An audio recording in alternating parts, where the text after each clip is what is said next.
നമ്മൾ ഇംഗ്ലീഷ് പഠിക്കാൻ നേരത്ത് നമ്മൾ കൂടുതലും പ്രാധാന്യം കൊടുക്കുന്നത് എന്തിനാണ്? ഓക്കെ, ഒരു ഉദാഹരണം പറയുകയാണെന്നുണ്ടെങ്കിൽ നമ്മളിപ്പോൾ ഒരു കാർ ഓടിക്കാൻ വേണ്ടി അല്ലെങ്കിൽ കാർ ഓടിക്കാൻ പഠിക്കാൻ വേണ്ടിയിട്ട് നമ്മളൊരു സ്ഥലത്ത് ഒരു ക്ലാസ്സിൽ പോയി ചേർന്നു എന്ന് വിചാരിക്കാം. അപ്പോൾ അവിടെ എന്താണ് സംഭവിക്കുന്നത്?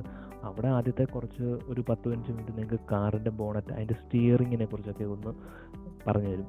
അതിനുശേഷം അവിടെ ബാക്കി 28-30 ക്ലാസ്സുകളും ആ കാർ ഓടിക്കാൻ പഠിപ്പിക്കുകയാണ് അവിടെ നടക്കുന്നത്, അല്ലേ? അതായത് കാറ് നിങ്ങൾ ഓടിച്ചു നോക്കുന്നു, അത് തെറ്റ് വരുമ്പോൾ തിരുത്തുന്നു, പിന്നെയും ഓടിക്കുന്നു, പിന്നെയും നോക്കുന്നു, ഓക്കെ, അങ്ങനെ ഓടിക്കുന്നു, അങ്ങനെയാണ് നിങ്ങൾ പഠിക്കുന്നത്. ഓക്കെ, പക്ഷെ അതുപോലത്തെ ഒരു സംഭവമാണ് ഇംഗ്ലീഷ്.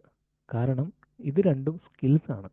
ഓക്കെ, ഇംഗ്ലീഷും അതുപോലെ തന്നെ കാർ ഓടിക്കാൻ പഠിക്കുന്നത്, അത് രണ്ട് ഒരുപോലത്തെ സ്കിൽസാണ്. ഓക്കെ, അപ്പോൾ ഈ സ്കിൽസ് നമ്മൾ ചെയ്ത് വേണം ഇമ്പ്രൂവ് ആകാൻ. ഓക്കെ, അതേസമയം നിങ്ങളിപ്പോൾ ഇംഗ്ലീഷ് പഠിക്കാൻ വേണ്ടി ഒരു സ്ഥലത്ത് പോയി ചേർന്നു. അവിടെ നിങ്ങൾക്ക് ഇംഗ്ലീഷിൻ്റെ വലിയൊരു ബുക്കൊക്കെ തന്നിട്ട് നിങ്ങളെ അത് വരച്ച് പഠിപ്പിക്കുന്നു. ഓക്കെ, അതിൻ്റെ സ്ലൈഡ് ഷോ ഒക്കെ ആയിട്ടാണ് പഠിപ്പിക്കുന്നത്.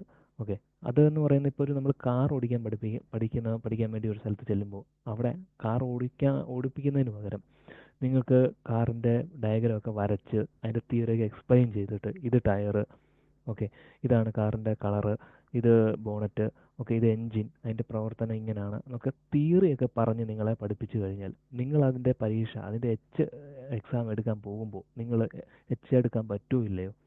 ഇല്ല, നിങ്ങൾക്ക് പരീക്ഷ പാസ്സാവാൻ പറ്റത്തില്ല. ഇതുപോലെ തന്നെയാണ് ഇംഗ്ലീഷ്. നമ്മൾ ഇംഗ്ലീഷ് പഠിക്കാൻ പോകുമ്പോൾ അതിൻ്റെ തിയററ്റിക്കൽ കാര്യങ്ങൾക്ക് നിങ്ങൾ ഒരുപാട് ഇമ്പോർട്ടൻസ് ഒരിക്കലും കൊടുക്കാൻ പാടില്ല. Okay, thank you.